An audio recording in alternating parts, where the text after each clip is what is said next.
Amém. Primeiramente, boa noite para todos. Dizer para vocês que é uma alegria muito grande estar aqui com vocês. Eu vou pegar só um tempo para poder me apresentar, porque provavelmente tem pessoas que não me conhecem aqui. Então, vou fazer uma breve apresentação, tá bom? Eu me chamo Daniel Franco, ou Daniel Batista Franco, né? Batista de mãe, Franco de pai. Tenho 35 anos de idade, casado, moro no Rio de Janeiro também. E sou pai de 4 filhos, tá? Apenas 4 filhos. E é porque, na verdade, numa gestação veio gêmeas, então isso facilitou o processo, tá, irmãos? Para que chegasse a 4 filhos. E, bem, desde 2015, desde 2015, que sirvo integralmente a Deus e a igreja que está lá em Santíssimo, né, faz alguns anos. E, nesse tempo, Deus ele tem me ensinado muita coisa, ministrado muita coisa no meu coração. E meu desejo, de alguma forma, né, não é ser que o Franco pai. O Franco pai é o Franco pai. É difícil ser o Franco pai, né? Franco pai, mas esse é o Daniel Franco, o filho mesmo, tá bom? Então, sem peso, com tranquilidade, de boa. Eu quero só realmente ser alguém que vai compartilhar aquilo que está proposto para essa noite, até porque isso não estava combinado, tá bom, irmãos? Isso não estava combinado. E eu também não pedi para falar. Isso aqui foi uma coisa que, sei lá, veio do coração dele, então... Amém, né? Eis-me aqui, se Deus estiver guiando dessa forma. Amém? Amém? Legal. Então, passadas as apresentações, eu queria começar aqui falando um pouquinho com você daquilo que está no meu coração, até a pedido dele próprio, poder citar aqui algo acerca daquilo que ele vinha falando aqui antes. Meu pai estava falando um pouco sobre... que vai ter água também? Poxa, obrigado. Obrigado. Agora... Poxa, me senti até importante. Obrigado. Vou até beber um pouquinho aqui. Só um pouquinho. Não gosto de beber água assim, não. Desconcentra. Vamos lá. Meu pai estava falando sobre discipulado, vocês lembram? Ontem ele começou falando sobre discipulado. E discipulado é um tema que marcou tanto na minha vida... que eu até escrevi um livretinho. Eu não sou Sérgio Franco, tá, gente? Sou Daniel Franco, mas eu também me atrevo a escrever alguma coisa que Deus fala comigo. E tem um livretinho lá chamado Dicas Práticas sobre Discipulado. Se você não leu ainda, você busca lá depois, você que quer saber mais sobre esse tema, quer ouvir mais Deus sobre esse assunto, eu tenho certeza que de alguma forma pode abençoar. E esse tem sido um tema, assim, sei lá, da minha vida. Eu me propus a ler muito sobre isso, pesquisar muito sobre isso. E aí, vira e mexe, quando aparece alguma coisa sobre esse assunto, eu vou lá e pego e leio. Como foi agora, final do ano, eu li um livro que eu também recomendo a você. Leia até antes do meu livro, de repente, né? Você não precisa ler meu livro. Se você ler esse livro que eu vou indicar agora, já vai valer. O nome é Praticando o Caminho, de John Mark Comer. Ele é americano, ele escreveu esse livro para falar sobre discipulado, mas não esse discipulado que é o discipulado de uma pessoa discipulando outra pessoa, mas do nosso discipulado de fato a Cristo, de Cristo como nosso discipulador, que foi inclusive um ponto que meu pai que falou ontem à noite, se não me falha a memória aqui. Foi isso que ele falou ontem à noite. E John Mark ele vai falar algumas coisas interessantes, que tem tudo a ver com o nosso contexto aqui também, realidade ocidental. Ele vai dizer que no Ocidente nós criamos um espaço para que haja cristãos não discípulos de Jesus. Você entende isso? Para que haja, né, toda uma comunidade cristã, mas que não são discípulos, que não seguem Jesus de verdade. E isso é um baita problema. E ele vai dizer, ele vai até fazer uma pergunta, ele faz uma pergunta interessante que é assim, olha, alguém que escuta o nosso evangelho conclui naturalmente que a única resposta adequada àquilo que ouviu é tornar-se um discípulo de Jesus? Aquela pessoa que escuta você compartilhando, pregando, enfim, sei lá, ensinando, é isso que ela conclui no final? Quando ela te escuta, ela entende isso, que, olha, eu realmente então preciso tomar uma decisão. Ou Jesus vai ser o meu Senhor, ou não. Se a gente não está conseguindo levar as pessoas a entenderem isso, é porque alguma coisa do nosso evangelho está errada, alguma coisa naquilo que a gente está pregando está errada, a gente precisa modificar. E ele fala sobre isso, né? E aí ele vai dizer o seguinte, olha, a relação de alguns cristãos ocidentais com o evangelho, ela é muito passiva. Nós ouvimos com frequência, isso com certeza você já deve estar cansado de ouvir isso, porque na internet, inclusive, se fala muito sobre isso, que é a frase assim, olha, a questão não é o que você faz, mas o quê? Mas aquilo que Jesus fez por você. Você já ouviu isso em algum lugar? Já ouviu? Já ouviu? É, né? O mais importante, não o que você fez, ou o que você vai fazer, não o que você vai fazer, mas aquilo que Jesus já fez por você. Isso é o mais importante. Isso é verdade? É. Isso é verdadeiro. O problema, aquilo que meu pai já citou, né, não pode excluir a nossa parte. Eu sei que tem gente aqui que trabalha na WhatsApp, eu já trabalhou na WhatsApp. Quem é que já trabalhou na WhatsApp? Levanta a mão. Caramba, tem uma galera que já foi da WhatsApp. Tinha uma palavra na WhatsApp que se utilizava muito ali, pelo menos no contexto dos franqueados, que era a palavra sinergia. Você já ouviu essa palavra lá? No tempo que você trabalhou lá? Como você ouviu, né? Sinergia. Sinergia para falar dessa energia que vinha da franqueadora para o franqueado, né? E aí o franqueado ele precisava trabalhar junto com a franqueadora para nessa sinergia, ou seja, as duas forças se unindo, alcançar o objetivo de matricular muitas pessoas, formar muitos alunos, enfim, toda aquela coisa. E com Deus também funciona assim. Com Deus é parecido, né? Deus ele tem a parte dele, mas também nós temos a nossa parte. E isso se chama sinergia. Deus está trabalhando, mas Deus também espera que a gente trabalhe, que a gente faça algo. E aí tem uma frase do Comer que eu acho que é muito legal, porque resume bem isso. Ele vai dizer assim, olha, a graça não se opõe ao esforço, mas na verdade ela se opõe ao quê? Ao mérito. Pegou? Ó, a graça não se opõe ao esforço. O reino de Deus ele é tomado como? Por esforço. Você precisa se esforçar para entrar no reino. Mas a graça, ela se opõe ao quê? Ela se opõe ao mérito. Se você se esforçar e achar que você é merecedor do reino porque você se esforçou, aí o orgulho já entrou no teu coração. Mas se você se esforçar e entendendo que o teu esforço é resultado do que o Espírito Santo está produzindo na tua vida, aí você entendeu que na verdade, né, nada mais é do que o Espírito Santo está te impulsionando e você está correspondendo àquele impulso que você está recebendo. Amém? Um exemplo legal sobre isso, que eu estava pensando aqui hoje cedo, eu lembrei disso. Vocês estão vendo essa árvore que está aqui? Atrás do Lu tem uma árvore grande, né? Grossa assim, tronco grosso. E você, até alguém de biologia aqui? Biologia, não, né? Então, de repente, você falar alguma besteira, ninguém vai poder me corrigir, vai passar batido. Mas vamos lá. Biologia, existe um processo, né, pelo qual as árvores, as plantas, enfim, elas se desenvolvem, que é chamado de, obrigado, fotossíntese, né? E como se dá a fotossíntese? A fotossíntese ela se dá da seguinte forma: a semente ela precisa de alguns elementos, né, ali, para ela poder se desenvolver. Ela vai precisar do ar, ela precisa do sol, ela precisa da água, né? E aí tudo isso se conectando ali com ela, ela vai tendo a oportunidade, claro, aí no solo, né, no solo adequado, ela vai se desenvolver. Só que quando a gente olha para a árvore, e aqui do lado tem um monte de árvore, muita, tipo uma floresta, assim, muitas árvores. Quando a gente olha para uma árvore, existe uma coisa que é muito interessante de pensar sobre a árvore, que 90%, cerca de 90% da composição de uma árvore sabe o quê?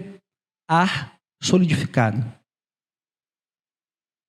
O carbono que ela puxa para ser construída vem do ar, vem do dióxido de carbono.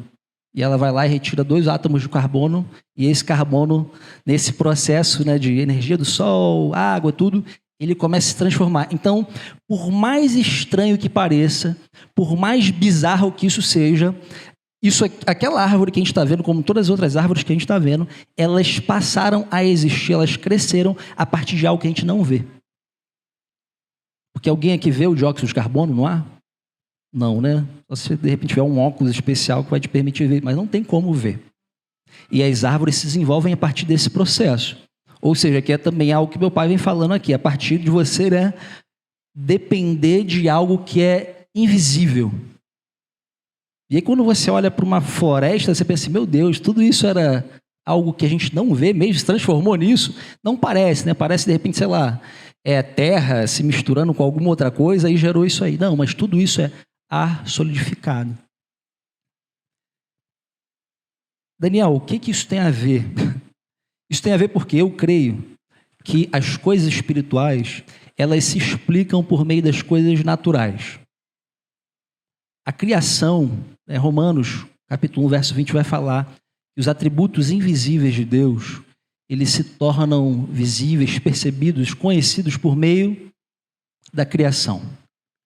Tudo que Deus fez, tudo que Ele criou, é de uma complexidade tamanha que, por mais que a gente tente, por mais que o ser humano se esforce, por mais que a ciência multiplique, a gente nunca vai conseguir replicar, né? E o ser humano, ele se esforça para isso, ele trabalha para poder em algum momento brincar de Deus, tentar ser Deus, mas não dá para ser Deus.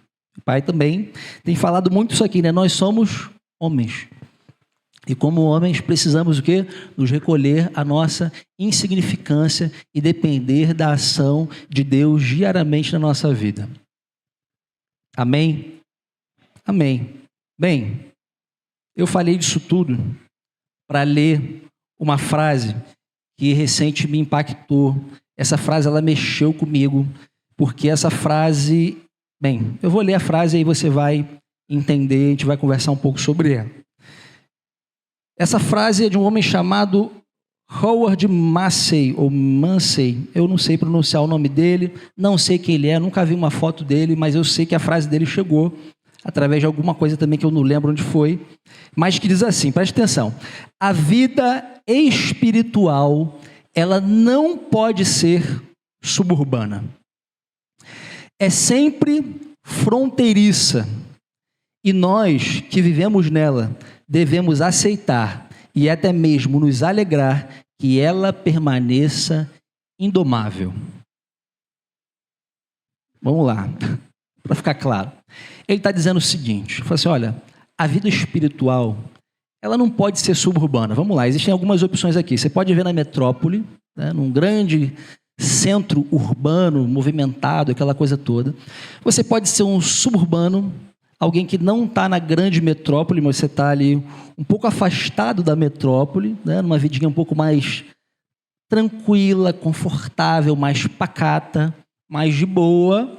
Você pode, de repente, ser esse cristão, nós podemos ser esse cristão hoje, mas também a gente pode ser o cristão da fronteira. Na fronteira, o que tem na fronteira? Não sei. Tem o desconhecido.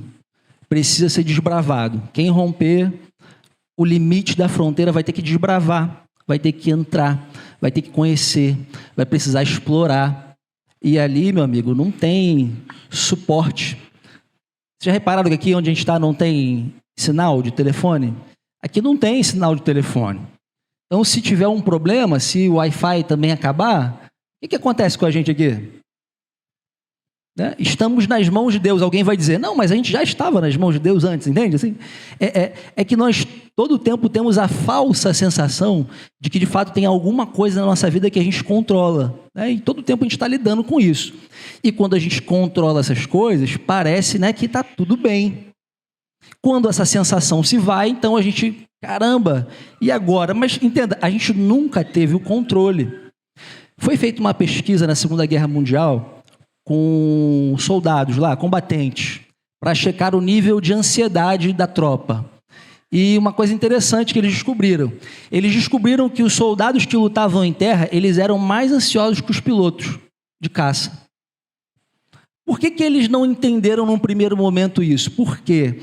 Porque os pilotos de caça, naquele momento, naquela altura da guerra, eles estavam morrendo mais do que os soldados que lutavam em terra. O avião, você pensa assim, você está num caça, você está num avião, você está totalmente exposto, principalmente naquela época. Você voava, você fazia barulho, você era detectado pelo radar, e todo mundo te via ali e fogo nele, bala nele. Então, muitos que saíam ali do campo de voo, ali saíam, não voltavam, a maioria não voltava. E aí eles não entendiam, mas por que esses caras, eles são menos ansiosos do que os que estão em terra? E aí eles pesquisaram e chegaram a uma conclusão muito interessante. A conclusão foi o seguinte: o cara que está pilotando caça, ele tem a sensação de quê? De que ele está mais seguro. Pô, tô aqui, ó, uma parada de ferro aqui, de aço, e se eu precisar, eu vou manobrar para a direita, eu vou manobrar para a esquerda, eu vou subir, eu vou nas nuvens, eu vou descer. Ele se sente com um poder que em terra não tem. Em terra ele está ali, é ele, um fuzil e seja o que Deus quiser, né? E vai. Mas você entende isso? É só uma sensação. E muitas vezes a gente, né, se perde na vida assim, a gente fica meio preocupado, mas quando na verdade é tudo uma questão de sensação, né, de como a gente se sente sobre algo. E a fé não é sobre como a gente se sente sobre algo. A fé é sobre uma certeza que nós temos em cima de algo que Deus falou. Entenda bem, não é fé pela fé, como muitas pessoas pensam, né? Fé, queridos, isso é positivismo, tá? Isso é pensar positivo acerca das coisas. Isso não tem nada a ver com o reino de Deus. O reino de Deus é fé em algo que Deus está falando naquele momento e algo que Deus falou. Se Deus falou, o que a gente faz? A gente crê. E se a gente crê, o que vai acontecer? Aquilo vai se materializar. É como o exemplo que eu dei aqui da árvore. Amém?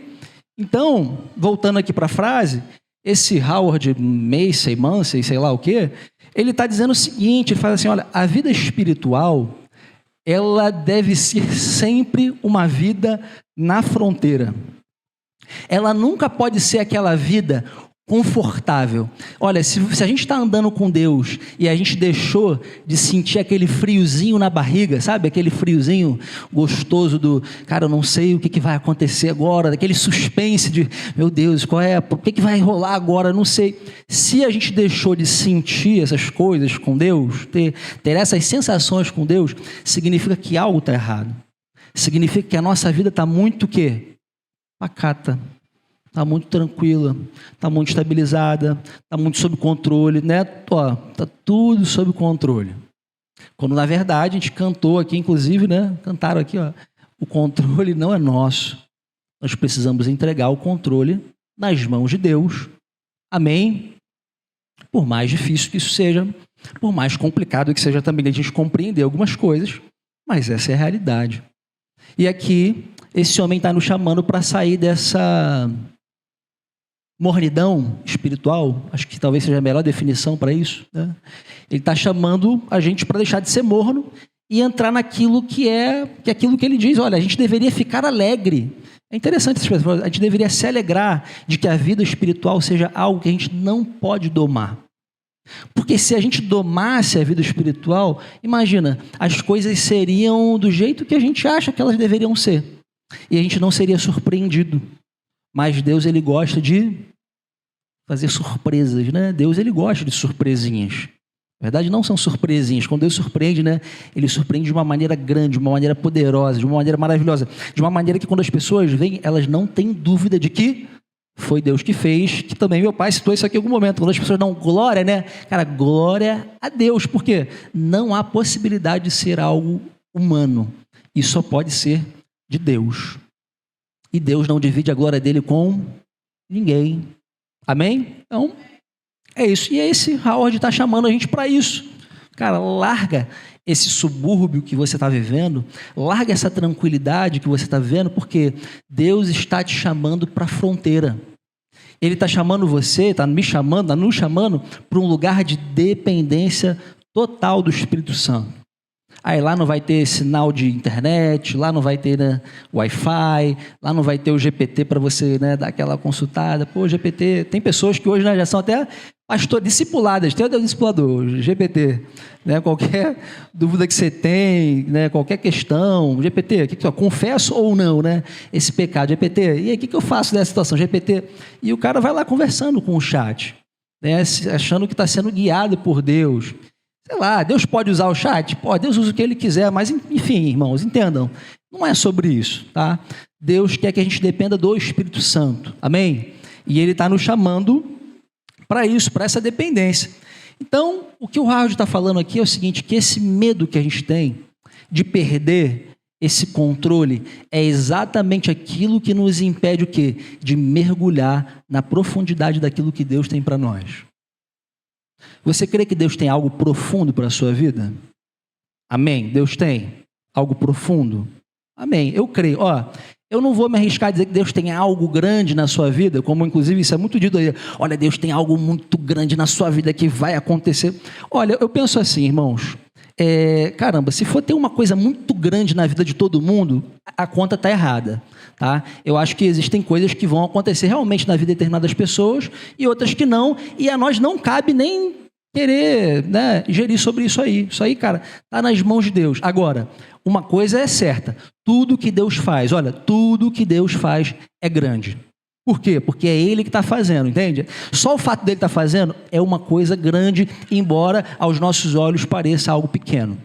Mas é grande, por quê? Porque é de Deus. Está vindo dele diretamente. Então, cara, se está vindo dele, é grande, é especial, é importante. Por quê? Porque tem muita coisa que a gente não acha que é importante, mas para Deus é importante. E Ele quer que a gente se atente a isso. Exemplo.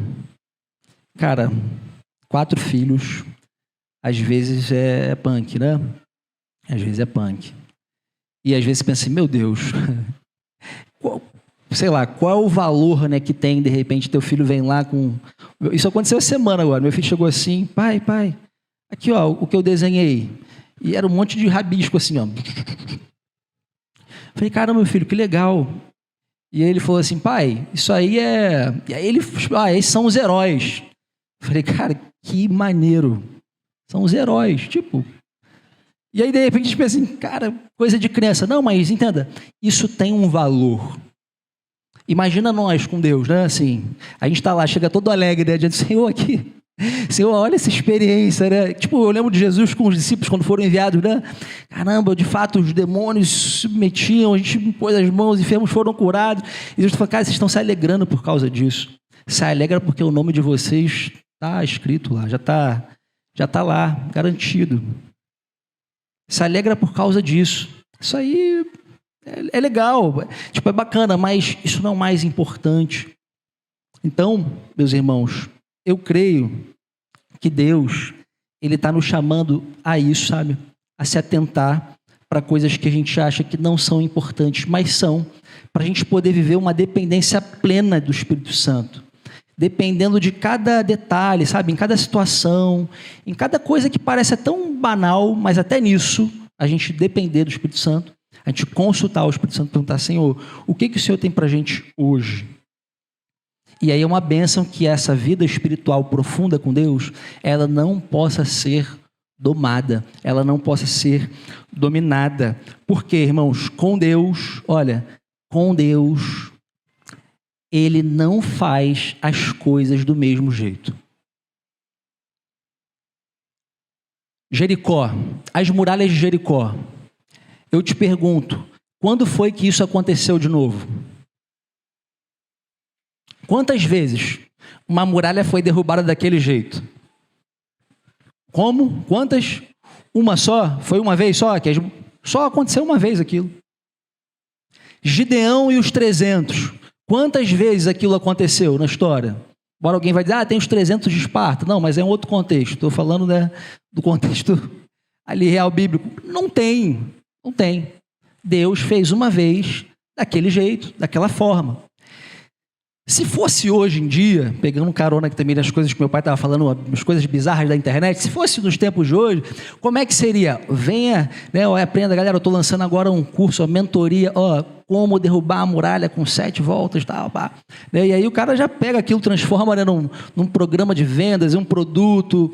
Galera, é o seguinte, eu vou ensinar você como com 300 soldados você vai, vencer qualquer batalha na sua vida. E aí vai para a internet, vira um conteúdo a ser entregue, ser vendido, vira um entregável ali e as pessoas vendem.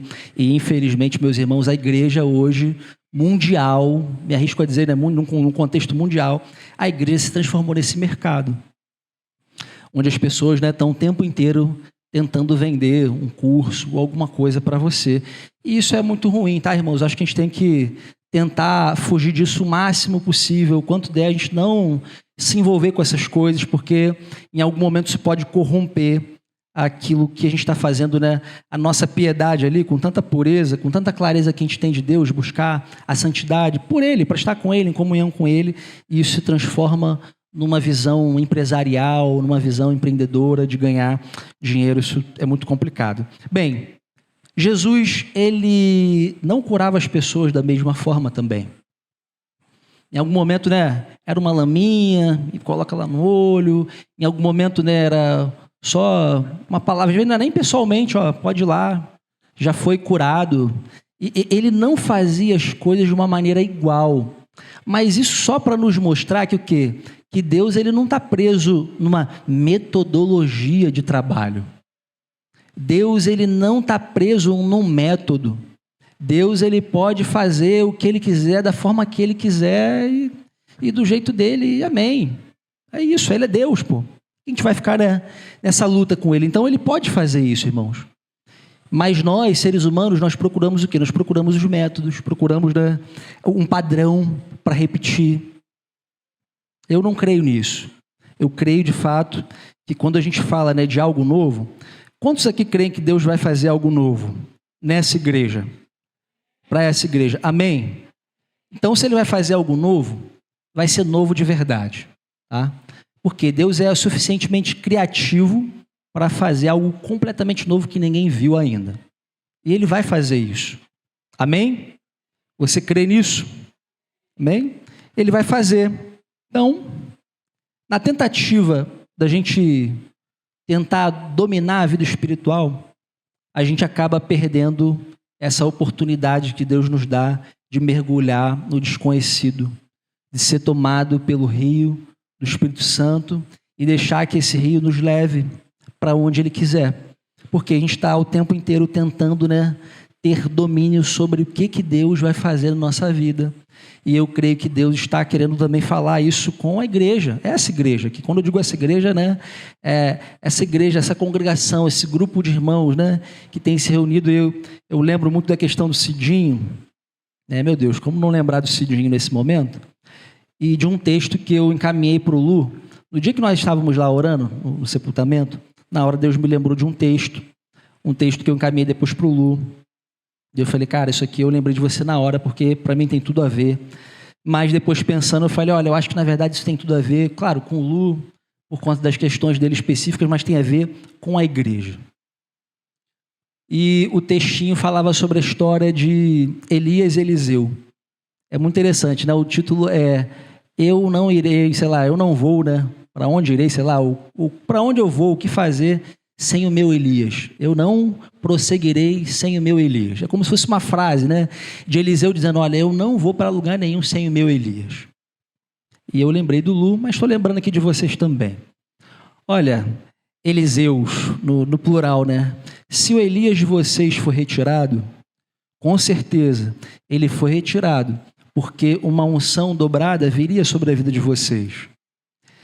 Como o meu pai já falou aqui em algum momento, Deus, ele não vai prover, ele já proveu uma solução para esse problema. Então algo da parte de Deus já veio. E que inclusive tem a ver também com algo que Solange falou conosco lá no almoço. Assim, pô, Deus, na verdade, ele já deu, né? Ele já nos deu. Tem pessoas procurando, né? O que é esse novo de Deus? É alguma coisa nova que vai acontecer? Que não, o novo entenda bem, o novo é no próprio renovo daquilo que Deus já nos deu. É a partir de algo que Deus já fez, que Deus já nos deu. Então, assim, olha, existe uma unção dobrada para a vida dessa igreja?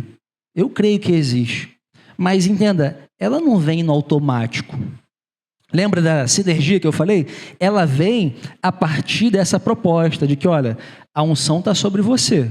Mas o que você vai fazer? Você vai ficar esperando se o Elias vai voltar e vai abrir lá as águas para você passar? Não. O que Eliseu precisou fazer? Pegou, né? Pegou lá a capa, lembra? Lá, bateu na água, se abriu, ele cruzou e ali, meus amigos, começa uma nova jornada. Uma nova história. Não que, como também foi dito, porque a história de Eliseu é melhor que a de Elias. Não, isso não tem nada a ver com comparação. Porque comparação não é bom. Comparação só nos leva para o orgulho. Olha, por me comparar com meu pai, eu até tinha problema e dificuldade, por exemplo, de estar vivendo uma situação como essa aqui. Eu me negava, não, olha, eu posso ser tudo, menos pastor. Ah, por quê? Porque meu pai é pastor, tem um ministério já estabelecido e tal. E se um dia eu for pastor também, eu sempre vou ver a sombra do meu pai, e eu não quero isso. Eu falava isso para o pessoal, eu não quero isso. Eu não quero viver a sombra de uma outra pessoa. Eu quero a minha história, o meu projeto pessoal. Eu quero aquilo que Deus tem para mim, o meu lugar ao sol. Até que um dia o Espírito Santo falou para mim, isso é orgulho. Você precisa se arrepender. E se a tua história for continuar aquilo que teu pai faz, está fazendo? Qual o problema que tem? O que isso te diminui? Você já reparou? Jesus, o que ele pregava, o que ele começou pregando, era a mesma coisa que João Batista pregava. Isso não diminuiu ele em nada, pelo contrário. Isso só, fortalecia de fato aquilo que Deus já vinha falando desde antes. Então, muitas vezes, nesse orgulho de não querer ficar à sombra de alguém, do ministério de alguém, meu Deus, o que a gente precisa fazer é avançar e parar de ficar se comparando com os outros. Porque essa comparação é orgulho. Orgulho aí que está no teu coração, que estava no meu coração, eu precisei me arrepender disso, irmãos. Eu precisei largar disso, falar, Senhor, amém, me usa do jeito que quiser, da forma que quiser, se você para ser igual ao meu pai, menos que meu pai, sei lá, eu não quero me importar com isso. Mas isso atrapalha a gente pra caramba.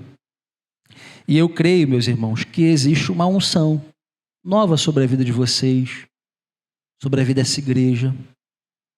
Eu creio que Deus ele vai fazer coisas maravilhosas no meio dessa igreja. Mas não é automático. É algo que a gente precisa de verdade tomar posse. É uma coisa que a gente precisa de fato praticar, executar. Olha, eu lembro que no dia que Jesus lavou lá os pés dos discípulos, ele usou uma frase assim, olha, se vocês fizerem essas coisas aqui, vocês vão ser felizes. Se vocês seguirem aí o que eu já ensinei para vocês, vão ser felizes. E uma vez eu estava pensando isso, falei, cara, é verdade. Como é infeliz a vida de um cristão que só ouve e nunca pratica nada. Nunca coloca nada em prática. Gente, olha que coisa absurda. É só peso, né? É só um peso que você carrega sobre você, porque você vai sabendo cada vez mais a vontade de Deus. Você sabe a vontade de Deus, sabe a vontade de Deus para tudo, mas você não vive nada. A tua vida, meu amigo, é muito infeliz. Você não é uma pessoa feliz, porque feliz é aquele que ouve essas coisas, e pratica. Porque quando a gente pratica essas coisas, é como o exemplo que eu dei no início da árvore. Aí acontece a fotossíntese. Os elementos se juntam, a prática leva ao cumprimento de uma coisa que era invisível, faz ela se tornar visível. A prática é o que solidifica o ar e transforma aquilo numa árvore. Trazendo para a nossa vida é isso. A prática é o que te constrói como discípulo. Então, por favor, não desista, não desanime no processo, embora pareça difícil, pareça complicado, e é em algum momento complicado, mas aí John Mark, ele diz isso que eu também acho muito legal. Ele fala assim, olha, o faixa preta, na verdade, ele é quem? Ele é o faixa branca que nunca desistiu. Está lá. Como é que ele chegou a ser faixa preta? Ele nunca desistiu, ele começou com faixa branca e foi, ó. Toda aula ele estava lá, treinando, e agora ele é um faixa preta. Como nós vamos nos parecer com Jesus? Todo dia, fazendo um pouquinho mais do que ele fez, sentindo um pouquinho mais do que ele sentiu. Todo dia, irmão, todo dia a gente vai lá, ouvindo o Pai, nos direcionando, porque Jesus falou isso, olha, eu faço aquilo que eu vejo o Pai fazer. Tudo que Jesus fazia era debaixo dessa orientação. E nós tentamos fazer coisas sem, essa orientação. E aí, meus irmãos, tem um texto que está lá em Isaías 43, inclusive um texto que meu pai comentou aqui com a liderança mais cedo, mas eu creio que esse texto ele é um texto para nós, para vocês, para essa igreja. Isaías 43, verso 16. Eu queria ler com vocês e que você colocasse sua atenção nisso. Para todos nós, Diz assim, olha, assim diz o Senhor, que preparou um caminho no mar e uma vereda nas águas impetuosas, que fez sair os carros de guerra e os cavalos, o exército e a força, e eles jazem ali e jamais se levantarão. Isso aqui é uma referência ao que Deus fez com o exército, né, de Faraó. E jazem ali, jamais se levantarão, estão extintos, apagados como um pavio. E agora ele vai começar a dizer, o que o Senhor está dizendo agora? Não fiquem lembrando das coisas passadas, nem pensem nas coisas antigas. O pai estava falando ali agora com os líderes, de como o diabo, ele é bom em nos prender, né? Ele pode prender a gente no futuro, você pode viver a vida inteira, né? Pensando no futuro, e isso é tão ruim, né? Porque tem gente que vive assim, né? Não, porque, pô, lá na frente, quando chegar, quando acontecer, quando conquistar, pô, vai ser. Cara, só que você esquece de viver hoje, e aquele dia que você está pensando aqui, nunca chega. E tem também pessoas que vivem só lá atrás, no passado. Pô, porque naquele tempo, né? Porque naqueles dias, caramba, né? O que Deus fez e tal. E eles não vivem o hoje, não vivem o agora, não vivem o que Deus tem para você agora. Já viu cristãos que são assim? Que vivem de... É o cristão, sei lá, museu, não sei se a gente poderia... Mas toda a história dele é do passado. Não, porque lá atrás eu liderei, lá atrás eu cuidei, lá atrás eu preguei, lá atrás eu curei enfermo, lá atrás, cara, lá atrás ele viveu um monte de história, meu irmão, top. E hoje? Não, hoje... Eu já vi muita coisa, já fiz muita coisa, também me chateei com muita gente, né? Teve muita gente que me chateou também. E é o seguinte, hoje eu preciso dar uma descansada, né? Afinal de contas, ninguém é de ferro, eu preciso atentar um pouco mais para a minha saúde mental, preciso, né, cuidar um pouco mais, sei lá, do meu corpo. E aí o cara começa a inventar um monte de desculpa que não tem para poder focar e olhar mais para ele próprio. Quando, na verdade, quando a gente cuida das coisas do Senhor, Ele cuida de nós. Amém? Quando a gente cuida das coisas de Deus de verdade, Ele cuida de nós. Eu não sei se tem alguém que se lançando na batalha, se lançando na guerra. Irmão, olha, outra coisa que é importante a gente entender.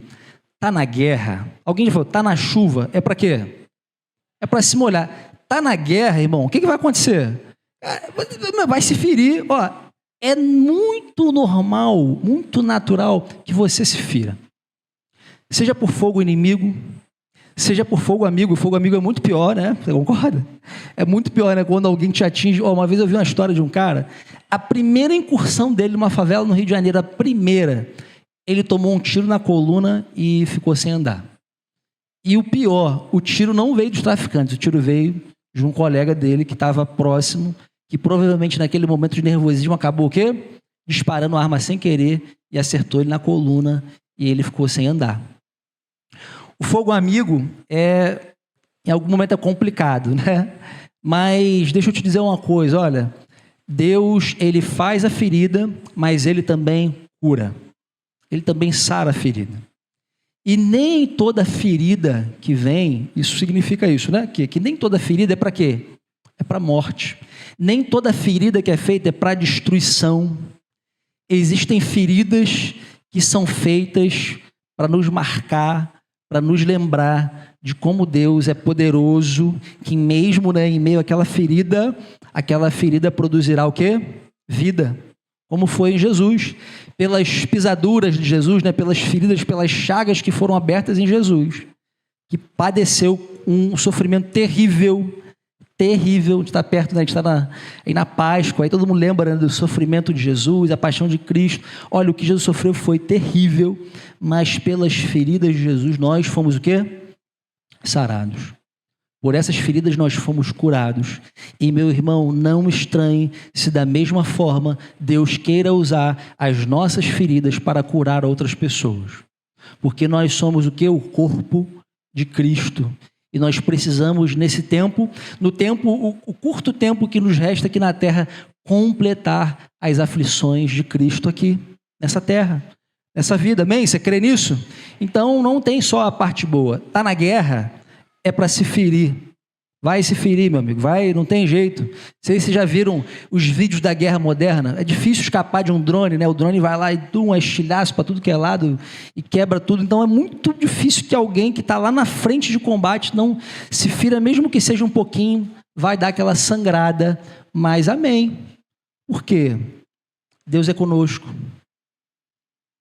Deus é contigo, irmão. Olha, Deus, Ele vai nos dar a vitória de um jeito ou de outro.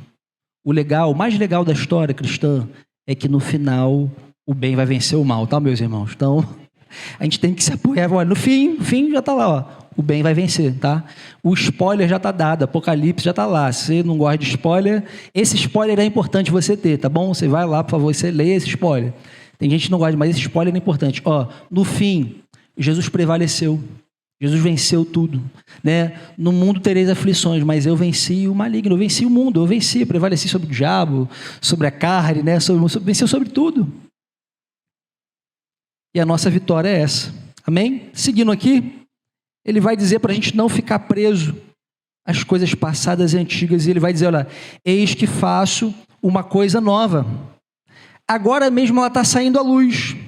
Será que vocês não percebem? Talvez ele esteja falando isso como essa coisa invisível sobre a qual nós estamos falando aqui, né? Porque o invisível, realmente, a gente precisa de fé para poder captar isso, porque não está ali, não está tão na cara assim. Ele está dizendo, será que vocês percebem o que Deus está querendo fazer? Será que vocês percebem que está entrando algo novo no meio de vocês, uma nova unção, uma nova missão ali sendo liberada para vocês como igreja, novas pessoas que se achegarão, novos filhos que nascerão nessa família?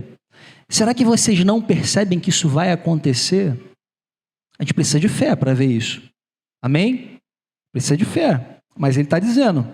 E ele vai seguir, olha. Eis que porei um caminho no deserto e rios nos lugares áridos. Caramba.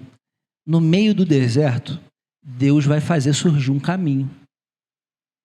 Olha, eu vou te falar uma coisa. Deus, ele já fez esse caminho. E de repente você está se perguntando, Daniel, que caminho é esse? Aí eu vou te falar. Jesus falou assim, olha, eu sou o caminho. Eu sou a verdade. Eu sou a vida. Entendam? Isaías, querido, é velha aliança, tá? Antigo Testamento. Quando ele falou sobre essas coisas aqui, Jesus ainda não tinha vindo. Mas aqui, ele está falando disso, tá? Porque no final, irmãos, ó, você vai girar a Bíblia inteira, mas no final tudo vai levar para Jesus, tá bom? Isso é uma coisa importante da gente saber. A conclusão é, no final tudo vai apontar para Cristo. Então é isso que ele está dizendo, olha, vai surgir no meio do deserto, vai surgir um caminho. E aí olha que legal, vocês lembram de João Batista, a voz do que clama no deserto, preparai um caminho do Senhor. É isso. No meio daquele deserto de João Batista, que literalmente teve o seu ministério no deserto, né, para confundir a cabeça das pessoas, vem o quê? Chega lá para se batizar quem? O caminho. O caminho vem lá para se batizar. E aí João tem aquele encontro especial, né, com Jesus, maravilhoso, e o caminho está lá, diante dele. E o caminho está aqui para nós, que aí tem a ver lá com o que Solange falava conosco mais cedo. Irmãos, vamos ser sinceros.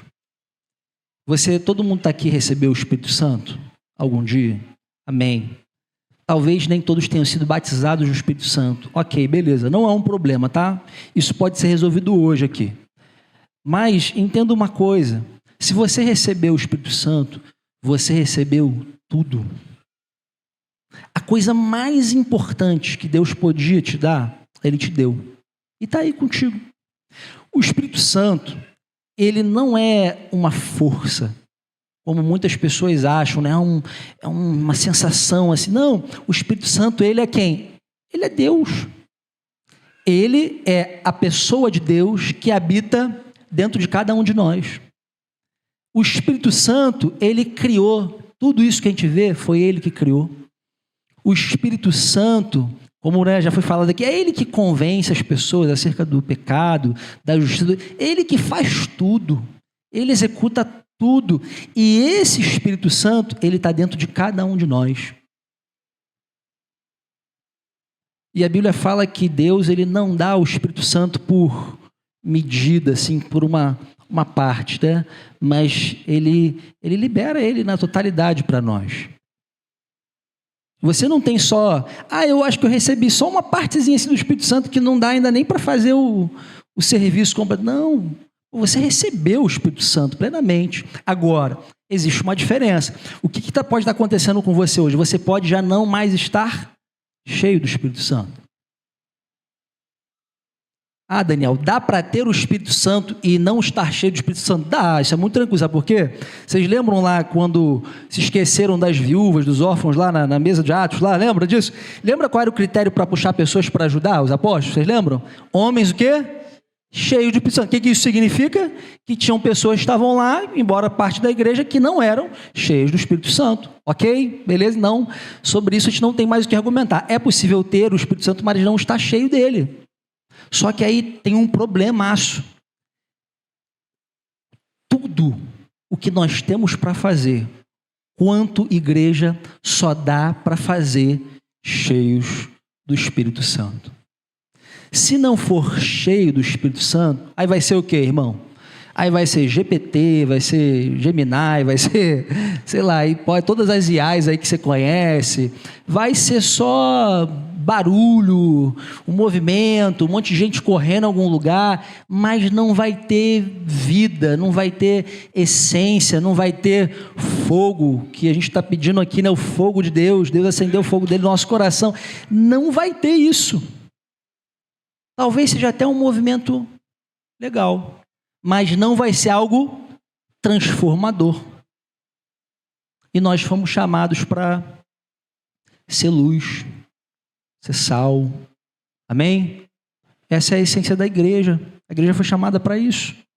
E alguém já falou, não é ser sal dentro do saleiro. Pô, ser sal lá no saleiro, meu irmão. Pô, todo mundo é. É ser sal lá onde tem que salgar, pô, no mundo. Não é ser luz no meio dos refletores todos que existem. Não, é ser luz nas trevas, na escuridão. Amém? E aí, meus irmãos, voltando aqui, caramba, Deus já abriu esse caminho? Já. Ele já nos deu esse caminho. Esse caminho é Cristo. Cristo em nós é através do Espírito Santo. E a pergunta é, será que nós estamos cheios do Espírito Santo? Ou será que nós estamos vazios desse Espírito? Essa, eu acho que tem sido, de uns anos para cá, a minha preocupação comigo mesmo. À medida que a gente vai se envolver no ministério, a gente aprende a fazer as coisas, a gente aprende a fazer uma reunião, a gente aprende a fazer um grupo, a gente aprende, né, a falar uma coisa para as pessoas. Você sabe, ir numa festa de aniversário, você tem uma palavra para o aniversário, você tem uma palavra para o velório, você tem uma palavra, né, para o bebê que nasceu, você tem coisas para tudo. Mas a questão é, o que o Espírito Santo tem para nós naquele tempo? O que o Espírito Santo está falando hoje conosco? Será que o Espírito Santo não está falando algo, né, fresco aqui com a gente? Claro, nós estamos aqui no retiro, isso fica muito nítido, né? Muito mais fácil da gente perceber. Quantos aqui têm ouvido Deus aqui, através da vida do meu pai? Amém? Pô, tudo que ele ministrou aqui, eu falei, caramba, meu Deus, que bênção. Palavra, né, viva, sendo liberada aqui, todo mundo comendo aqui, se alimentando. Mas, irmãos, entenda uma coisa. É legal ouvir Deus na boca de alguém? Com certeza. Mas Deus espera falar conosco lá no nosso quarto, lá no nosso secreto. E você só quer se alimentar dele aqui, no coletivo, no meio da galera. Isso está errado, a gente tem que mudar isso, tá, irmãos? Nós precisamos, com a mesma disposição, que você vem para cá, senta na cadeira, louva a Deus, você tem que fazer isso lá no teu secreto, lá no teu quarto, lá que é o lugar, né, de você, ó, Senhor, aqui adorar. Eu lembro, na época eu colocava, meu Deus, quem aqui ouviu aquele Paixão, Fogo e Glória Curitiba? David Killa, né? Meu Deus, aquele CD eu botava lá e ficava lá no meu quarto sozinho, ó, e vinha, as mesmas músicas todos os dias. Que bênção, como Deus falou comigo naquele tempo. Mas a gente aprende a fazer as coisas e a gente vai se afastando aos poucos do Espírito Santo e vai deixando de depender do Espírito Santo, ou vai começando a depender de alguém, sei lá, né? Depende de repente do Cidinho. Pô, vai lá Elias, vai lá nosso Elias, isso aí, queima os profetas de Baal, destrói tudo, faz alguma coisa aí por nós. Só que aí Elias vai embora e aí fica lá os Eliseus. E agora, o que tem para nós? Ah, meus irmãos, tem muita coisa para nós. Deus tem algo muito tremendo para essa igreja. Mas essa igreja precisa despertar. Essa igreja precisa acordar.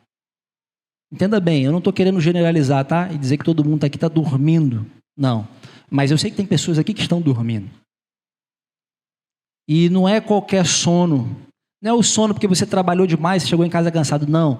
É um sono espiritual. Um sono, inclusive, do qual Isaías, num outro texto que eu não vou lembrar aqui de cabeça, ele vai dizer isso.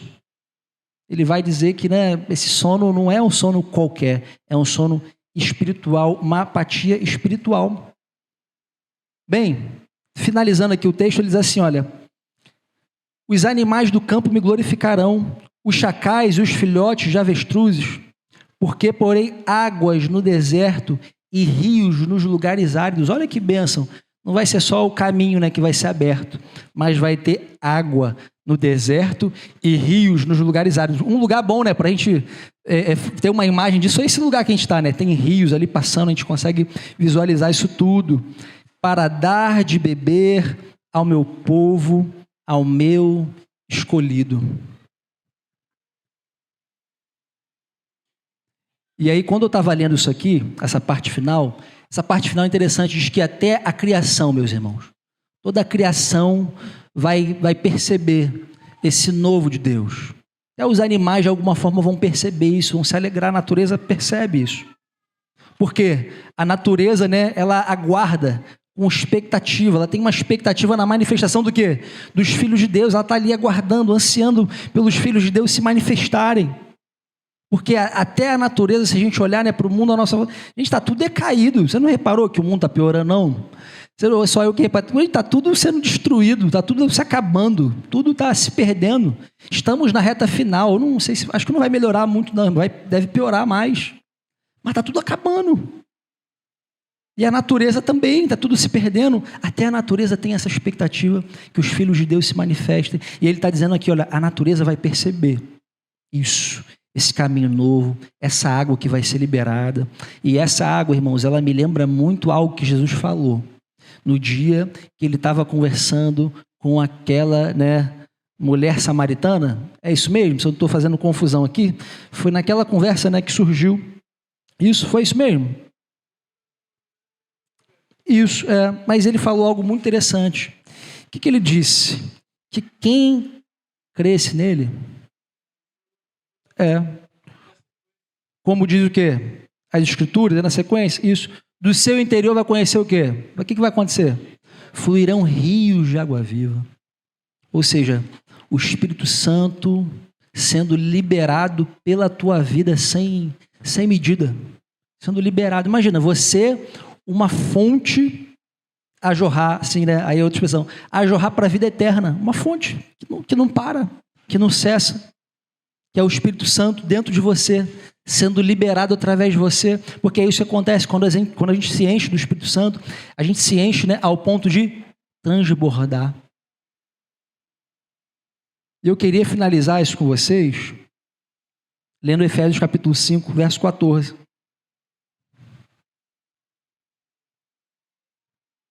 Diz assim: por isso é que se diz... desperte você que está dormindo, levante-se dentre os mortos e Cristo o iluminará. Portanto, tenham cuidado com a maneira como vocês vivem, e vivam não como tolos, mas como sábios, aproveitando bem o tempo, porque os dias são maus. Por esta razão, não sejam insensatos, mas procurem compreender qual é a vontade do Senhor, e não se embriaguem com vinho, pois isso leva à devassidão, mas deixem-se o quê? Encher do Espírito. Como? Como que a gente é cheio do Espírito Santo? Falando entre o quê? Entre vós ou entre vocês, né? Com salmos, hinos e cânticos espirituais, cantando e louvando com o coração ao Senhor, dando sempre graças por tudo a nosso Deus e Pai, em nome de nosso Senhor Jesus Cristo. Amém. Não está amém, o amém eu acrescentei aqui, tá, irmão? Amém. Olha, irmãos, deixa eu dizer uma coisa para você. Aí alguém vai dizer assim, pô, mas eu estou mó tempão sem beber, tem muito tempo que eu não bebo, então essa palavra não se aplica a mim, né? Tem muito tempo que eu não bebo um vinhozinho, não me enquadro nessa palavra. Não, meu irmão, deixa eu te explicar uma coisa. Existe uma coisa hoje que tem embriagado a gente mais do que vinho. Eu vou dizer para você o que tem embriagado a gente mais que o vinho. Uma coisa chamada celular. O celular, os americanos falam que quando o smartphone foi lançado no mercado, quando o smartphone veio ao mundo, assim que o mundo conheceu o smartphone, a produção norte-americana ela caiu mais de 50% no trabalho. É interessante, né, isso? Olha, isso roubou a produção dos americanos. Isso na condição, na avaliação deles lá.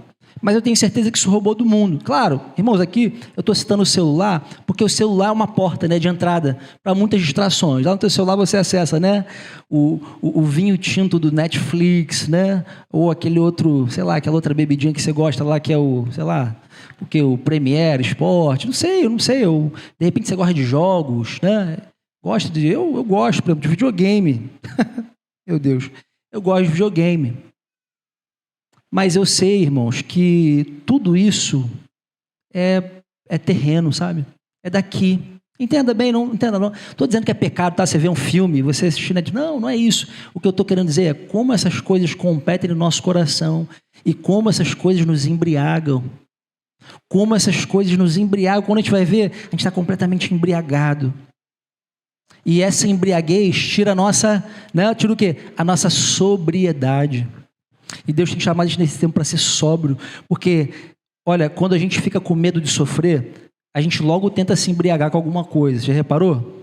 Quando o sofrimento chega à porta, logo a gente busca alguma coisa para se embriagar, para ver se esquece dos problemas. Não, Deus não quer que a gente se esqueça e passe por cima dos problemas dessa forma. Ele quer nos ensinar com Ele a vencer os problemas que vão surgir. Amém?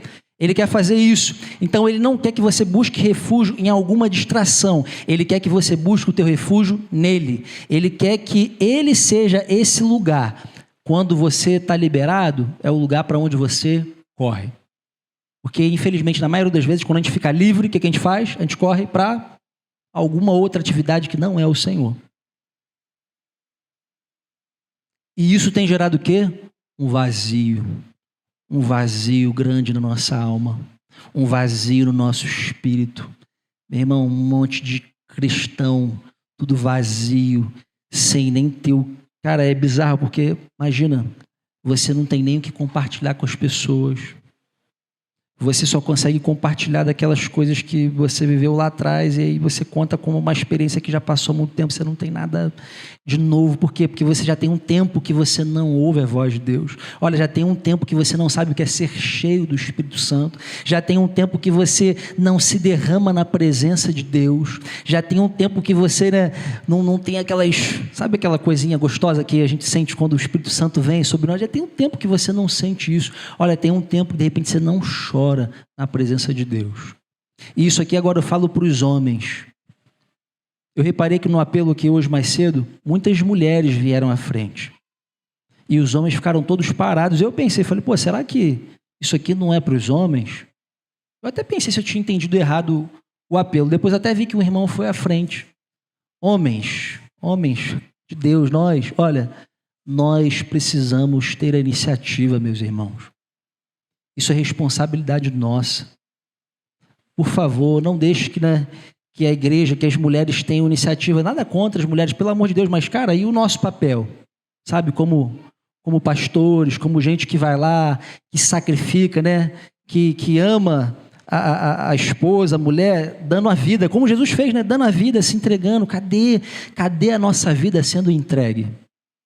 Cadê a nossa vida sendo colocada ali como oferta no altar? Cadê? Cara, a gente está se preservando muito. Só que o tempo está passando, o tempo está se esgotando. A gente não sabe que horas esse esquema vai mudar. Olha, eu ouvi uma matéria outro dia, alguém falando que daqui a pouco é muito provável que não haja nem mais combustível lá no sul, de uma forma inteira, e aqui também, talvez não haja mais combustível. Quem é que viu alguma coisa sobre isso na internet? Ninguém, uma pessoa viu. Irmãos, deixa eu te falar uma coisa, isso não é fake news. Daniel, são aquelas fakes que espalham para poder gerar medo das pessoas. Não, isso é por causa da guerra que está acontecendo no Oriente Médio. O Estreito de Hormuz, onde passa, 20%, sei lá quantos por cento do petróleo do mundo circula ali, está fechado. O petróleo está lá parado. O Trump já falou, olha, se vocês quiserem o petróleo do mundo, venham aqui vocês buscar. É nesse momento do mundo que a gente está. Vocês estão entendendo o que eu estou falando? Meu irmão, pode estourar, sei lá, a Terceira Guerra Mundial, pode vir uma coisa terrível sobre o mundo, uma calamidade grande. Imagina, olha, se para alguém pensa, legal, não tem combustível, então, tudo bem, é só a gente não andar de carro. Alguém vai falar, não, a gente compra, vende tudo, compra elétricos, né? Não, irmão, se não tem combustível, para tudo. Até o que se produz aí de outras energias também vai comprometer. Será que a gente, sério assim, será que a gente tem noção disso? A gente acha, irmãos, que essas coisas nunca vão acontecer com a gente. A gente acha que isso, não, isso é lá muito longe de nós. Não, isso pode acontecer conosco aqui agora.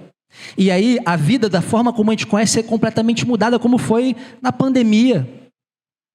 Quem estava na pandemia viu, foi tudo mudado, né? Tanto que entrou até uma expressão nova, é o quê? O novo normal. Vocês lembram disso, né? Era o nosso novo normal. Mas o que pode vir sobre o mundo pode ser muito pior do que a pandemia. Pode ser uma crise real, global. Daniel, você está falando isso o quê? Porque você quer assustar as pessoas? Não, eu estou falando a realidade, irmão. E a realidade é essa, Deus está nos chamando, os homens aí, para um tempo de guerra. É guerra pelo quê? Não é pelo petróleo não, irmão, não é pelo ouro não é para ser rico não. É guerra pelas pessoas que nós amamos. Ou pensamos que amamos. Deus está nos chamando para lutar essa guerra. É isso. Deus quer do quê? Lutando pelos nossos filhos, por essa igreja. Deus quer ver a gente se entregando lá em oração, em busca, em palavra, em meditação, em jejum. Sei lá qual foi a última vez que você jejuou. Tem gente que não jejua. Olha, tem cristão que não jejua mais. Não, jejum era... Não, irmão. Jesus falou, quando o noivo for tirado, o que vocês vão fazer? O que os discípulos? Eles vão jejuar. E o noivo, ele não está aqui presente fisicamente. Um dia a gente vai encontrar com ele, glória a Deus por isso. Mas assim, ele não está aqui. O que a gente precisa fazer? A gente precisa jejuar. Porque quando a gente jejua, assim, quando a gente, deixa de comer... A gente está dizendo para Deus assim, olha, mais vale a tua palavra, né? Olha, nem só de pão de fato vive o homem, mas o homem vive de toda a palavra que sai da boca de Deus. Eu quero ouvir o Senhor. E aí ele vai lá e jejua. Homens, em nome de Jesus, vamos despertar, vamos se levantar, vamos ser esse exército aí, em nome de Jesus. Não estou falando legendário não, tá, irmão? Nada contra o legendário, mas não estou dizendo isso. Embora o legendário defende a melhor versão de si mesmo, eu não sou muito a favor dessa visão. Eu não creio na melhor versão de mim. Na verdade, a melhor versão de mim não é eu, é Jesus em mim. Entende? A melhor versão nossa não é nós mesmos, é Jesus Cristo em nós. Cristo em nós, a esperança da glória. E é isso que Deus está nos chamando para esse tempo, meus irmãos. Em nome de Jesus, que sejamos cheios do Espírito Santo. Que sejamos aquele tipo de gente crente mesmo, crente de verdade. Sabe aquele que é crente, o crente de verdade. O crente é aquele, peraí, deixa eu ver o que Deus está falando. Peraí, deixa eu pensar biblicamente sobre isso. A gente não faz mais isso. A gente se apoia no que o psicólogo fulano falou, no que o doutor fulano disse, no que sei lá quem disse. Não, irmãos, nós precisamos voltar para a Bíblia, para a palavra. Esse é o chamado de Deus para nós. Olha, o novo já nos foi dado. Amém? O Espírito já foi liberado. O que a gente precisa fazer agora? Reaviva o dom que há em ti. Reavivar esse dom. Reavivar aquilo que se apagou em nós. Precisa acender essa noite, em nome de Jesus. Vamos ficar de pé em nome de Jesus? Olha, eu falei para vocês que possivelmente, de repente, teriam pessoas aqui que não foram batizadas ainda no Espírito Santo. E falei também sobre condição de pessoas que, de repente, estão aqui, mas estão vazias do Espírito Santo. Você fala assim, cara, de fato, eu estou frio, estou vazio, estou num mau momento em relação ao Espírito Santo. Mas eu creio que essa noite é uma noite muito propícia para sermos cheios do Espírito Santo. Os irmãos da música estão aí? Me senti aqui meio meio solitário aqui. Não, é porque, os irmãos da música, por causa do que eu acabei de ler, inclusive, né? O texto fala que nós somos cheios do Espírito Santo, como? Falando entre vós, com o quê? Com salmos, com hinos. Às vezes a gente não entende o papel do louvor, né, da música, num momento como esse, num ambiente como esse. Mas ela tem um papel de nos conectar, sabe, com o Espírito Santo, de abrir esse caminho para sermos cheios. E quem quer ser cheio do Espírito Santo, não espera uma condição para isso. Quem quer ser cheio do Espírito Santo, cria essa condição. De que maneira? Pedindo. A gente abre a nossa boca e a gente pede, eu quero o Espírito Santo. Eu quero ser cheio do Espírito Santo. E foi quem que ensinou isso? Foi Jesus que ensinou isso. Foi assim, olha, vocês que são pais aí naturais do mundo, vocês, né? Vocês dão coisas boas para os filhos de vocês. Se teu filho te pede, né? Um pão, você não vai dar uma pedra, pô. Vocês lembram Jesus falando isso? Se você pedir o Espírito Santo, eu tenho certeza que o Pai vai te dar o Espírito Santo. Então, eu creio em nome de Jesus que essa noite é uma noite, irmãos, para sermos cheios do Espírito Santo. Todos nós, todos que aqui estamos. Olha, se existe uma coisa que alegraria muito o coração do nosso irmão Cidinho, seria ver todos aqui cheios do Espírito Santo. Com certeza, eu lembro inclusive disso porque a última palavra que Cidinho compartilhou conosco lá em Santíssimo, numa reunião de homens, ele falou exatamente sobre isso. O final, o desfecho da palavra foi, cara, que no final, ó, todo mundo mesmo tem que ser cheio do Espírito Santo. E eu creio nisso. Que tudo no final aponta para isso, converge para isso, amém? Então aqui é um ambiente muito propício, muito especial, cara. A igreja está reunida aqui. Jesus está aqui nesse lugar. Daqui a pouco a gente vai ceiar. Mas eu não queria que a gente ceiasse, não fosse um corpo vazio, mas um corpo cheio dessa presença, cheio desse amor, cheio dessa vida, cheio dessa paz, cheio dessa alegria. O Espírito Santo quer renovar a alegria de algumas pessoas aqui essa noite. A alegria da salvação. O Senhor quer renovar essa noite a alegria da salvação a algumas pessoas aqui. Olha, os irmãos, eles vão tocar uma música que eu não sei qual é, mas isso não importa agora. E eu queria fazer um convite. Você que está aqui e você está vazio do Espírito Santo, você que está aqui e você nunca foi batizado no Espírito Santo, eu queria convidar você a sair do teu lugar, vir aqui na frente para a gente poder orar juntos. Nós vamos orar aqui juntos, em nome de Jesus.